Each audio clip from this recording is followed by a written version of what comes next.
बिस्मिल्लाहिर्रहमानिर्रहीम। एक तो कभी बीवी की ये बात ना मानिए। मैं उन शौहरों को कह रहा हूं जो 25 साल 35 साल 40 साल 45 साल जॉब करने के लिए जाता है। अभी माह मुबारक आएगा, बेगम खुद तो सहरी में उठेगी, रोजा रखेगी भी, और जहां शौहर ने कहा मैं भी सहरी खा लूं, रोजा नहीं, आप ना रखिए, ये अभी चलने वाला है, आप ना रखिए, गर्मी ज्यादा हो रही है, आप जॉब पे जाते हैं, आप दिन भर काम करते हैं, आपको लगता है जैसे बड़ी मोहब्बत करने वाली है। हाँ वाकई आपको ऐसा लगता है मेरी बीवी, अच्छा आप तारीफें भी करते हैं ऑफिस में जाके, मेरी बीवी एक रोजा नहीं छोड़ती और मुझे रखने नहीं देती, ये मोहब्बत है मेरे साथ में। अब हंसी हंसी में भाई, जब डॉक्टर को बड़ी कड़वी दवा खिलानी हो तो कैप्सूल में रख के देता है, तो मैं कैप्सूल खिला रहा हूं आपको कड़वी कड़वी बातों का नहीं। या माँ मसलन माँ ये कि बेटा तुम रोजा ना रखो, तो ठीक है, माँ का एहतराम भी शरीयत में बहुत ज्यादा है। अगर शाबान के रोजे से रोके तो रुक जाओ, लेकिन रमजान मुबारक के रोजे से नहीं रुकना माँ बाप के कहने से। हद यह है कि अगर नमाज शब भी आप पढ़ना चाहते हो और माँ कहे बेटी मेरी खिदमत कर, नमाज शब ना पढ़, इस्लाम कहता है नमाज शब तोड़ दे, माँ की बात मान।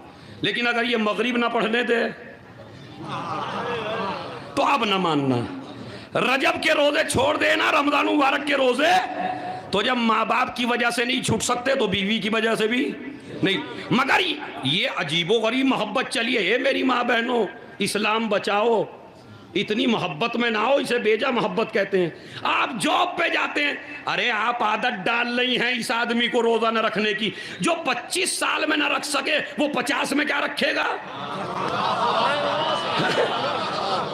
बताइए, ईमानदारी से बताइए, 60 साल में आप रिटायर्ड होंगे, रोजे आपको बेगम रखने नहीं देती चूंकि जॉब पे जाते हैं, 60 साल में आप वैसे भी रिटायर्ड हो गए, अब शुगर हो गया, अब बीपी हो गया, अब फला बीमारी हो गई, अब फला टेंशन हो गई, अब रोजा नहीं रखा जा रहा। तो जब रखने के लायक थे तो बेगम ने ना रखने दिए, और अब रखने ही के लायक ना रहे अपनी बीमारियों की वजह से, और इसे शौहर देता है मोहब्बत का नाम। मेरी बेगम बड़ी हमें मोहब्बत नहीं कर रही है, आपसे बड़ी दुश्मनी निकाल रही, खुद तो रोजा रख के एसी के कोटे में और शौहर को रोजा न रखवा के जनरल वार्ड में डाल दिया, गर्मी में तपते रहो, जहन्नम की आग सहते रहो। अभी तो याद रखिए, न मानिए किसी बेगम का ये कहना रोजा न रखिए, रोजा न रखिए। शुक्र खुदा कीजिए, तुझे अल्लाह ने ताकत दी, तुझे अल्लाह ने सेहत दी, तुझे अल्लाह ने अपना मेहमान बनाया।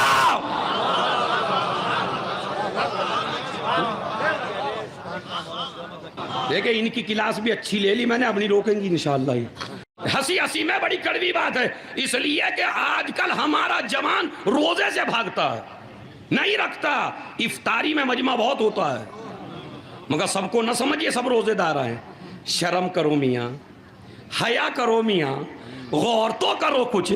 इस जवानी है माशाअल्लाह, इस जवानी में न रखोगे तो कब रखोगे? तो रोजा नहीं जनाब, उन्होंने कहा ना रख, क्यों नहीं रखिए?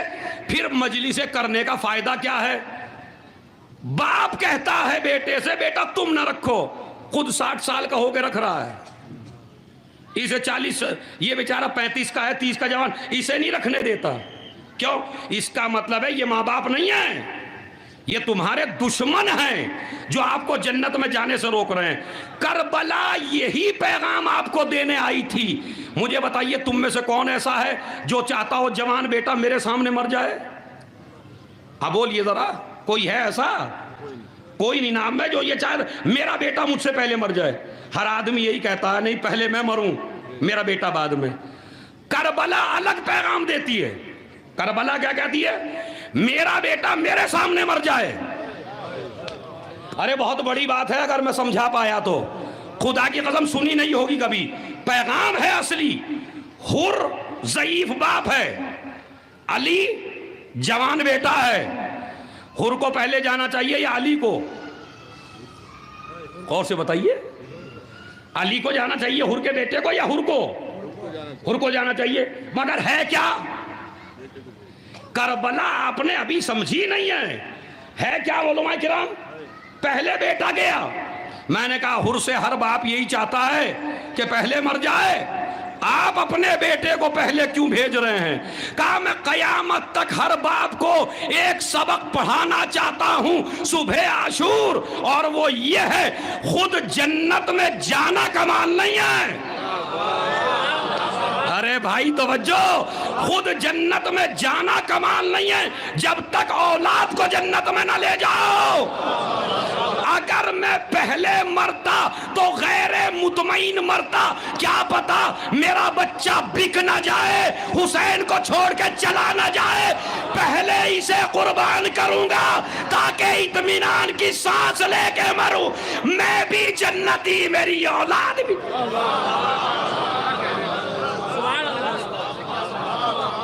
पैगाम है या नहीं है? तो आपका खुद जन्नत में जाना कमाल नहीं है जवानों, अपनी फैमिली को तो रोजा रखिएगा। क्यों रखिएगा वो भी आपको बता रहा हूं। रमजान के माना डिक्शनरी में अगर आप चेक करेंगे, सुनिए, और इंशाअल्लाह एक जवान लड़का भी मेरी वजह से अगर पहले रोजा नहीं रखता था और रखने लगेगा तो छज्जूपुरे की ये मजालिस सबसे ज्यादा कामयाब होगी। एक भी अगर हो जाए, मुझे सबसे नहीं करवाना, एक खाली तैयार हो जाए इंशाअल्लाह। सुनिए क्या है रमज़ा, उलमाए किराम, रमज़ा कहते हैं सूरज की तेज धूप रेत के ऊपर पड़े, मई जून का सूरज रेत पर पड़े और रेत में जलाने की कैफियत पैदा हो जाए, यानी अगर रेत में दाना डालें तो दाना जल जाए, इसको अरबी में कहते हैं रमज़ा, यानी रेत में जलाने की कैफियत पैदा हो जाए कि ये रेत दाने को जला के राख कर दे, तो इसे रमज़ा कहते हैं। नबी ने फरमाया सुम्मे या रमज़ान लिअन्न रमज़ान यरमुज़ु ज़ुनूब, कहते हैं रमज़ान को रमज़ान इसीलिए कहते हैं कि ये तुम्हारे नामे आमाल से गुनाहों को ऐसे जला के राख कर देता है कि फिर किसी के नाम आमाल में कोई गुनाह नहीं रहता। अब ईद क्यों मनाई जाती है? फिर ईद इसीलिए तो मनाई कि 30 दिन रोजा रखने के बाद तू ऐसे हो गया जैसे मां के पेट से पैदा हुआ है, तो इसीलिए तो ईद मनवाई आपको। अनफासुकुम फीह तस्बीहुन, उस रमजानुल मुबारक में एक रोजेदार का सांस लेना भी एक तस्बीह का सवाब रखता है। कितना, जरा अच्छी सलावत पढ़िए, चूंकि अच्छी हदीस सुना रहा हूं आपको मैं गौर से। क्या है अनफासुकुम फी तस्बीह, तुम्हारा सांस लेना इसमें तस्बीह का सवाब रखता है। कितने सांस लोगे सुबह से लेके शाम तक, हिसाब लगाइए जरा। अब तो कैलकुलेटर है माशाल्लाह, लगा सकते हैं। एक मोमिन एक आदमी, अच्छा अगर किसी को सांस ही की बीमारी हो तो उसके भी जोड़ लीजिए। सुबह से लेके शाम तक जितने भी जवान हो तुम सांस लोगे तो एक सांस में एक तस्बीह। कितने सांस लिए? एक सांस में एक तस्बीह मिलती है आदमी को, तो कितने सांस लिए कितना अजर सवाब हो गया। उसके बाद सुनिए नौमुकुम फीहे इबादा, अगर रोजा रख के सो गए तो तुम सो नहीं रहे हो, इबादत कर रहे हो। जवान खराटे ले रहा है रोजे की हालत में, अल्लाह कहता है इबादत कर रहा है। इसका मतलब है, अच्छा हमारी खाली हमारे यहाँ नहीं है ये हदीस मौलाना साहब, शिया सुन्नी में मुत्तफक अलैह है कि नबी ने शाबान के आखिरी जुमे में रमज़ानुल मुबारक की जो फजीलत बयान की उसमें यह खुतबा इरशाद फरमाया। उसके अल्फाज हैं नौमुकुम फीहे इबादा, इसमें तुम्हारा सोना भी इबादत है। अब यार ये समझ में नहीं आता सोना कैसे इबादत है। अल्लाह को क्या मिल रहा है मेरे सोने से? खराटे मैं ले रहा हूँ, बिस्तर पे मैं लेटा हूँ, आराम मैं कर रहा हूँ, अल्लाह को क्या मिल रहा है? कहा नहीं, रोजेदार चूंकि ठंडा पानी भी है, खाना भी है, भूख तेज लगी है, देखने वाला भी कोई नहीं है, आप खाते हैं क्यों नहीं खाते? ना तो कोई देखने वाला है, ठंडा पानी है, गर्मी का मौसम है, प्यास लग रही है। इसका मतलब कोई तो ताकत है जो आपको रोक रही है। अरे तवज्जो चाहता हूं, ये जो ताकत है जो आपको रोक रही है, इसे ईमान कहते हैं। क्या आपके सामने ठंडा पानी मगर रोजेदार नहीं पीता, तो चूंकि ये खाने से रुका मेरे हुक्म से, तो इसका सोना इबादत है। तो जो 24 घंटे में 15-16 घंटे मेरी मर्जी से कुछ कामों से रुक जाए, तो अगर वो सो जाए उसका सोना इबादत है। और जो अली इब्तदा से लेके इंतहा तक मेरी मर्जी पे चला हो,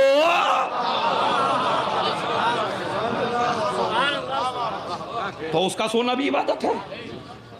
भाई अगर आपका सोना इबादत है रोजेदारों का, तो अली का सोना इबादत नहीं है?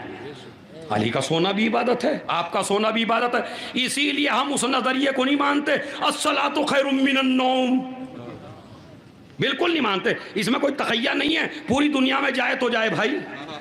अस्सलातु, नमाज सोने से बेहतर है। हम कैसे बेहतर है नमाज सोने से भाई? नबी कह रहे हैं सोना भी इबादत है। आप ही की किताबों में है, नबी कह रहे हैं रोजेदार का सोना भी इबादत है। तो इसका मतलब है वक्त पड़ जाए तो नमाज बेहतर है, उसका हुक्म हो जाए तो सोना बेहतर है। ये नजरिया सही नहीं है कि नमाज सोने से बेहतर है। मर्जियां अली ने जाग के नहीं खरीदी, सो के खरीदी हैं। खुदा की कसम, अली का ये सोना अली की पूरी जिंदगी पे इसलिए भारी हो गया। दुनिया ने यही बताया रिसालत बचाई सो के। अबे भाई रिसालत नहीं बचाई, तौहीद भी बचाई है। बिस्तर पे लेटे रिसालत भी बचा ली, तौहीद भी बचा ली। दलील क्या है? कुरान कहता है ला ताखुदहु सिनतुम वला नौम, खुदा उसे कहते हैं जिसे न नींद आती है न ऊंघ आती है। अगर अली जागते रहते, दुनिया समझती खुदा है। एक रात सो गए, मैं खुदा नहीं हूं, खुदा का बंदा हूं। बस अजीजों, मैंने अपनी बात को तमाम किया और इस जुमले पे मैं आपकी बात को तमाम करता हूं ताकि एक मैसेज आपको अच्छा सा पहुंच जाए। वो क्या है सुन लीजिए, क्या है वो? सजदा। एक आदमी के गुनाह ज्यादा हो गए, नबी से कहने लगा या नबी अल्लाह मेरे गुनाह ज्यादा हो गए। नबी ने फरमाया लंबे सजदे कर ताकि तेरे गुनाह माफ हो जाए। तो सजदा अतीलू मिनस सुजूद फ़इन्न सुजूद यहुत्तु ज़ुनूब कमा यहुत्तु रिहो वरक़ शजर। खुदा की कसम, हदिया ले जाइए इसको। नबी फरमाते हैं सजदा गुनाहों को ऐसे खत्म कर देता है जैसे तेज हवा दरख्त के सूखे पत्तों को खत्म कर देती है। यह है सजदा, यह है इसकी अहमियत। सजदे की अहमियत देखिए, पूरी दुनिया में सबसे ज्यादा अहमियत है नमाज की। जितने भी अमाल हैं सबसे ज्यादा अहमियत किसकी है? नमाज की। नमाज में सबसे ज्यादा अहमियत किस चीज की है? वो है सजदे की। सजदे से कोई चीज नमाज में नहीं है। इसलिए कि शैतान मोमिन को बहकाता है जब वो मस्जिद की तरफ चलता है। और खाली एक टीम नहीं लगती, 70-75 शैतान लगते हैं जवान को मस्जिद से रोकने के लिए, खुदा की कसम। और ये जो आप जाते हैं ना मस्जिद में, इसका सवाब आप देख लीजिए। बाकायदा हिकायत है ये कि एक मोमिन चला, शैतान ने उसका पैर, हाथ डाला पैर में, उसे गिरा दिया।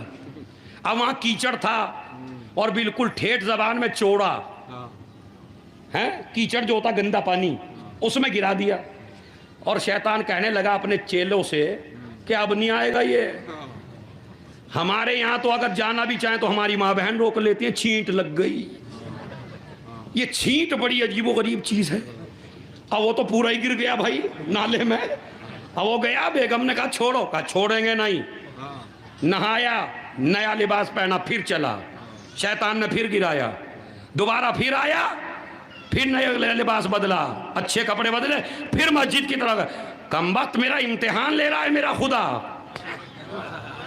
तू रोक रही है, मेरा इम्तिहान ले रहा है मेरा खुदा। इधर जो चौथी मर्तबा आया तो देखा एक शेख हैं जिनकी दाढ़ी बहुत लंबी है और वो लैंप लिए खड़े हैं। अरे आइए आइए, इधर बच के जाइए, मस्जिद में घबराइए नहीं, आइए आइए आइए। अब उन्हें ऐसे लेके वो मस्जिद के दरवाजे तक गए। उन्होंने कहा, जवान ने, अब्बा आप भी नमाज पढ़ लो। कहा नहीं बा, मेरा काम यहीं तक था, आप पढ़िए। अरे ये जब आप, अरे अब्बा जी जब आप आई गए हैं तो पढ़ लीजिए। कहा नहीं मेरा काम तो यहीं तक था, अब आप जाइए। अब मोमिन भी बात चिपकू होते हैं, उसने भी ना छोड़ा पीछा। अरे अब्बा जी जब इतना नेक काम किया, मुझे देखो शैतान ने गिरा दिया था कई दफ़ा, और अब आपने मुझे रास्ता दिखाया और अंधेरा और रोशनी, और मैं इबादत करने आ गया, आप भी आ जाइए। कहने लगे, ओहो ज़्यादा ही कुछ फहम हो मेरे बारे में। भाई मैं कोई और आदमी नहीं हूँ, वही गिराने वाला हूँ, मैं शैतानी हूँ।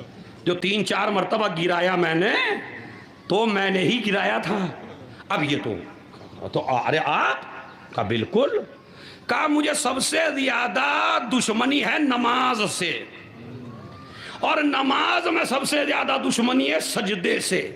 रिवायत मौजूद है, जब मा मिन अमलिन अशद्दु अला इब्लीस मिन अन यरा इब्ने आदम साजिदन।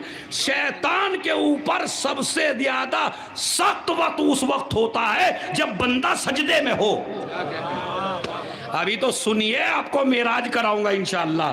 क्या इंसान का सर जब सजदे में होता है तो शैतान के बदन पे कोड़े लगते हैं, इसकी कमर जख्मी हो जाती है, लिहाजा इसकी पूरी कोशिश है किसी तरह सजदे में ना जा पाए, किसी तरह सजदे में ना जा पाए। उन्होंने कहा आइए। कहा नहीं आऊंगा, मैं तो शैतान हूं, मैं तो इसी की वजह से निकाला गया हूं, मैं नमाज पढ़ने। कहा अच्छा ये बताइए, अब चौथी मर्तबा में रास्ता क्यों दिखाया? ये है शरफ आपका, सुनिए। जब मस्जिद में जाते हैं तो अल्लाह आपको क्या क्या अजर देता है। कहा जब तुम पहली दफा आए और मैंने तुमको गिराया, मैं समझा तेरी हिम्मत टूट जाएगी, मगर जब तू दोबारा आया तो मैंने देखा तेरे नामा अमाल, अल्लाह ने तेरे सारे गुनाहों को माफ कर दिया। उसके बाद जब दोबारा गिराया और तू घर पहुंचा, अल्लाह ने तेरी माँ के सारे गुनाहों को माफ कर दिया। उसके बाद जब दोबारा हिम्मत करके आया, अल्लाह ने तेरे बाप के गुनाहों को माफ कर दिया। और अब जो चौथी बार आया, मुझे डर लगने लगा कहीं पूरे गांव के गुनाह